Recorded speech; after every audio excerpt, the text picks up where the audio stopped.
A photograph, provided by the North Korean government, of what was described as the launch of an intercontinental ballistic missile.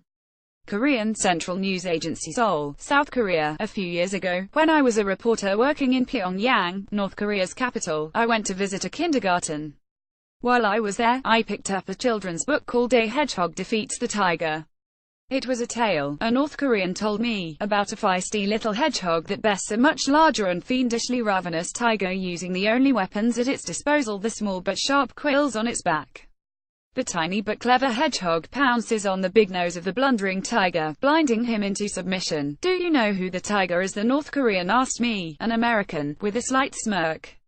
From kindergarten classrooms to the halls of power, this is how North Korea views itself, as a scrappy little country that has been bullied by the United States for far too long and is willing to fight back. North Korea takes pride in standing up to its much larger arch-enemy. That is why the Korean War Armistice of 1953, a truce that was seen in Washington as a failure to bring the conflict to a close and to stop the march of communism in Asia, is celebrated in Pyongyang as Victory Day. To fight the United States to a draw is tantamount to victory, as far as the North Koreans are concerned. If President Trump thinks that his threats last week of fire and fury and weapons locked and loaded have North Koreans quaking in their boots, he should think again. If anything, the Mao-clad cadres in Pyongyang are probably gleeful that the President of the United States has played straight into their propaganda. They know that their country is a tiny hedgehog, but it seems to have disturbed the tiger. Inside North Korea, this propaganda is everywhere. The big, bad United States is preparing to attack us, and our leader, Kim Jong-un, is building nuclear weapons to defend us.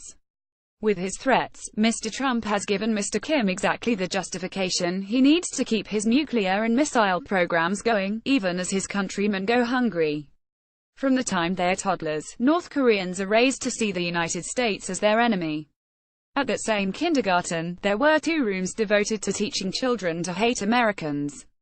The walls of one were plastered with posters depicting American missionaries torturing boys tied to trees and hooked-nosed American soldiers setting wild dogs on Korean girls. A second room housed toy weapons with which children practiced stabbing and attacking the imperialist aggressors. It's shockingly violent stuff for 4- and 5-year-olds, but it works.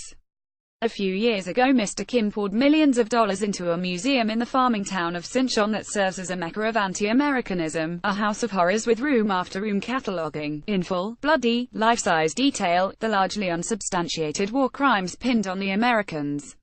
All spring and summer, students are taken by bus to the museum for field trips intended to scare them into hating and fearing the United States. There is method to the madness. Mr. Kim is using the threat of attack from the United States to enforce a sense of unity among North Koreans. He knows that few things work better to inspire nationalism and patriotism than the threat of invasion. Mr. Trump's xenophobic presidential campaign suggests that he recognizes that, too.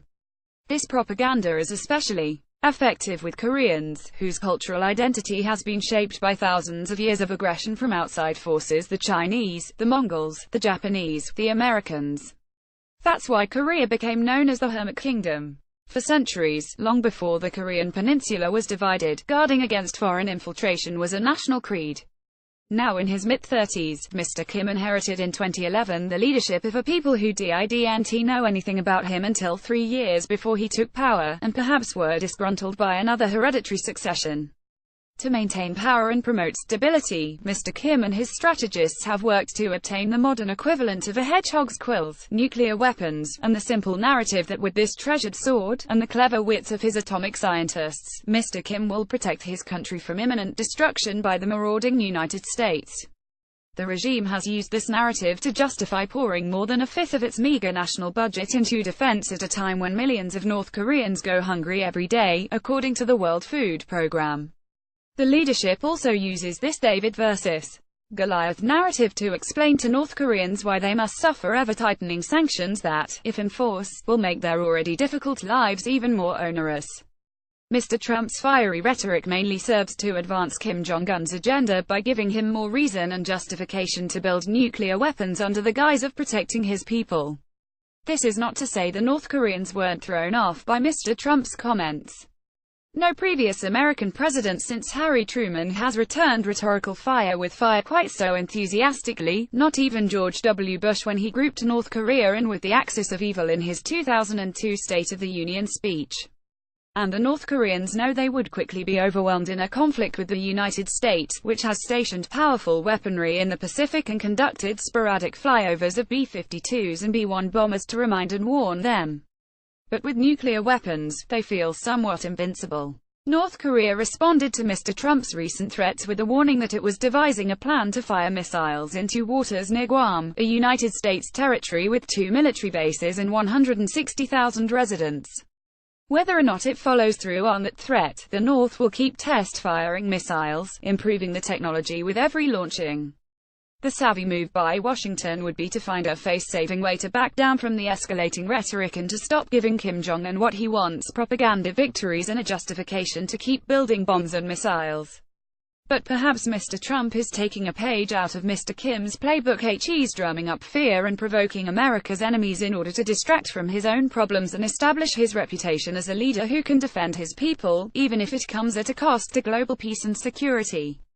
Jean H. Lee, a former correspondent for the Associated Press, is a Global Fellow at the Woodrow Wilson International Center for Scholars.